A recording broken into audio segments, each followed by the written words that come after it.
So I found this BP-DLG 1200 PS Duralast 1200 peak amps power station out for trash, and picked it up figuring it probably just needed a battery. It had no signs of life, and so upon further inspection, it's got the charger port built into it. So you just flip that open and plug it in, and it would do nothing. So I actually hooked it up to a running vehicle and let it charge that way, and it came back to life, and it came up to 100%. I tested everything out, everything seemed to be working. It's got a built-in inverter, and it's got a get the dogs out. It's got a built-in inverter and a built-in compressor, and so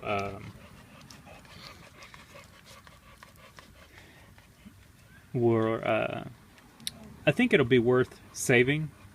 Like I said, when I hooked it up to a running vehicle, let the alternator charge up, the battery came up, and it has this battery capacity thing, and you could push the battery test button where it would, or where it would just push it to where it would indicate the battery, and it would you would have it plugged into the vehicle, and it would stay at 100%, and you would unplug and it would go like 90, 80, 70, 60, 50, and then it would just quickly go down to 0.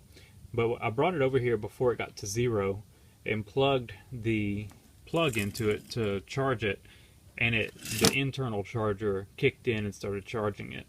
So I think it's just completely dead right now because the battery is just completely gone and it's just got nothing in it.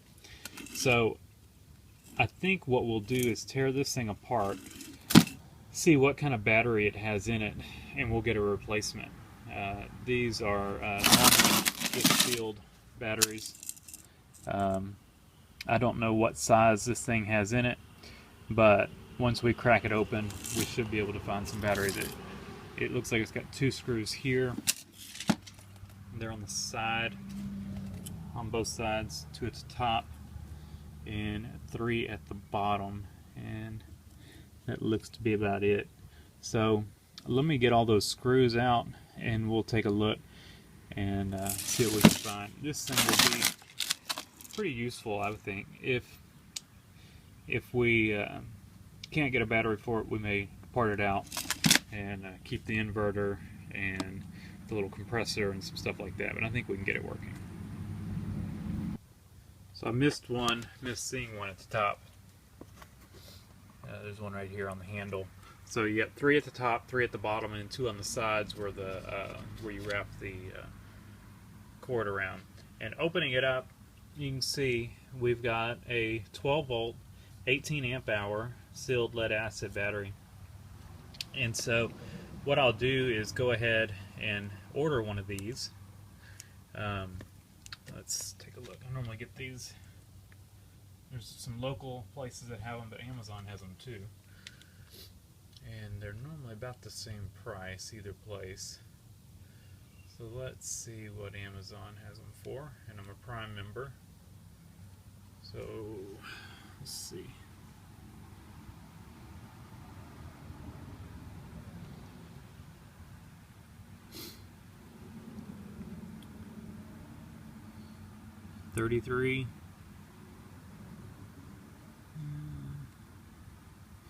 $33.72, $34.98. It ships in 1 to 2 months. Get it by Tuesday. So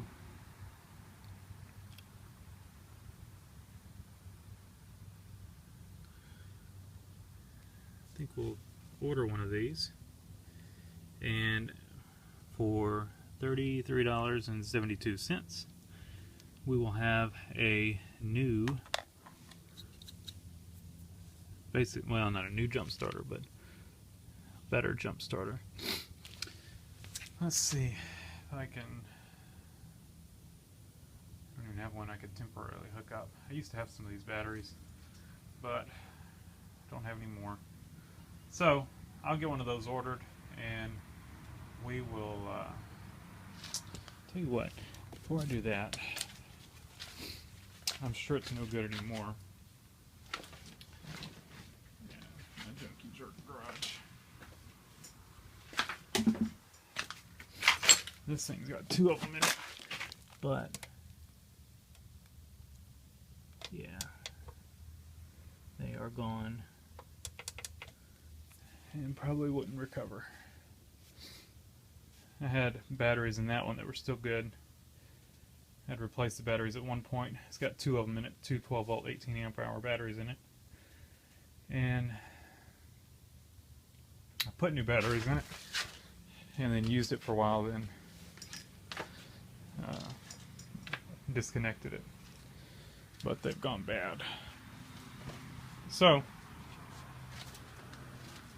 I'll order some batteries and we'll get it replaced and we'll pick up from here. So for me, it'll be a few days. For y'all, it'll be the next part of this clip.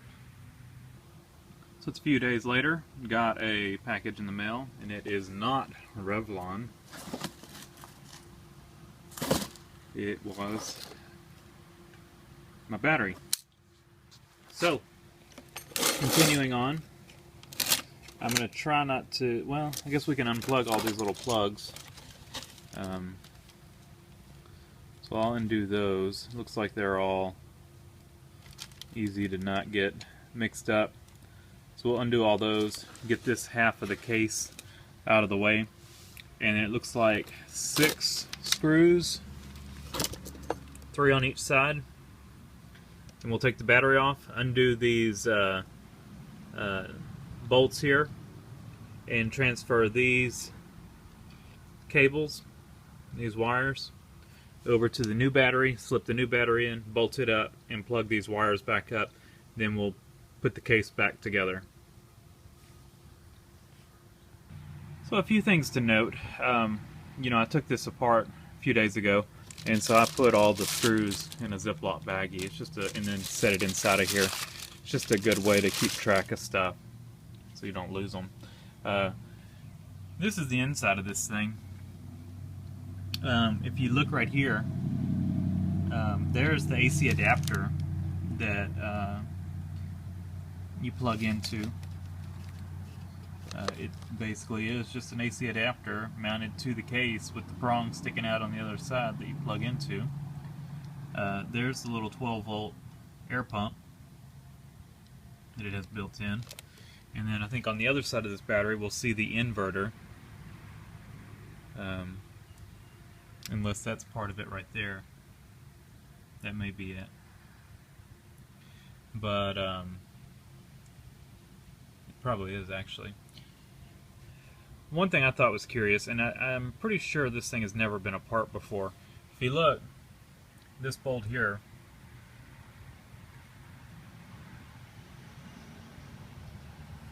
and then compare it to that one there, that one has a Phillips head on it. So it's got 2 different bolts for the terminals, and I guess they did that from the factory. They probably just used whatever. The batteries normally come with terminals. They probably just throw these in a bin, and when they're getting assembled, just pull a bolt out of the bin. And some of them are have a Phillips head, and some of them don't.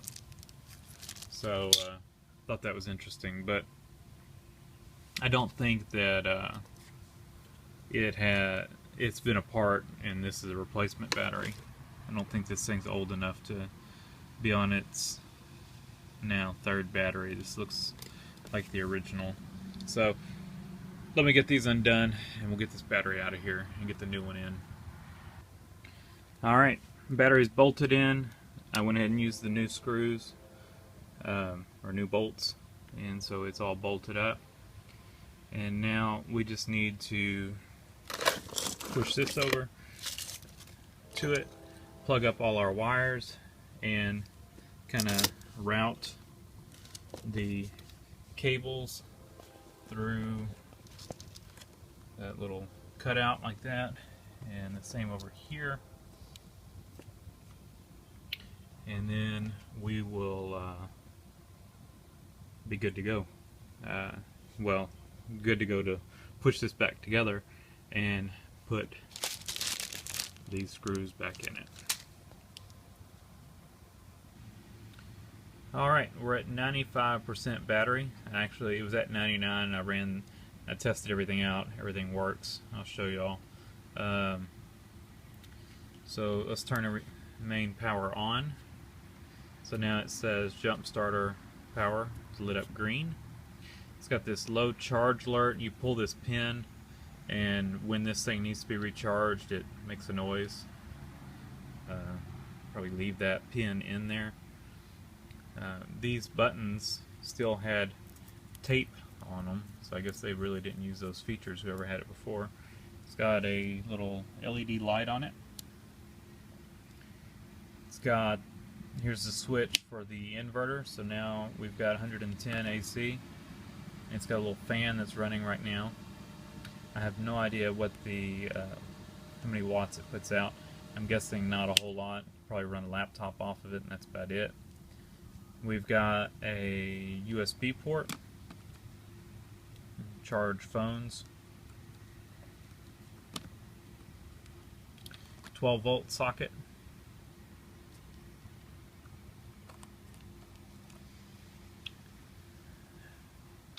there's a battery test buttons, 95%. It's got a inflator. If we turn the inflator on, it actually has a PSI gauge. This readout, when you turn the inflator on, it changes from the battery readout to the inflator PSI.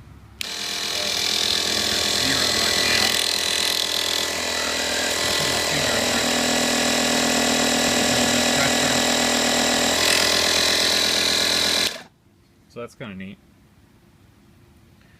So that's about it. Not too bad. And it's got the, like I said, on the back, flip the charger plug out. We're going to turn the battery off, and we will plug an extension cord into it, and it's charging. So not too bad. The battery cost me $35, so I didn't pay anything for the inflator. It was out for trash, so $35.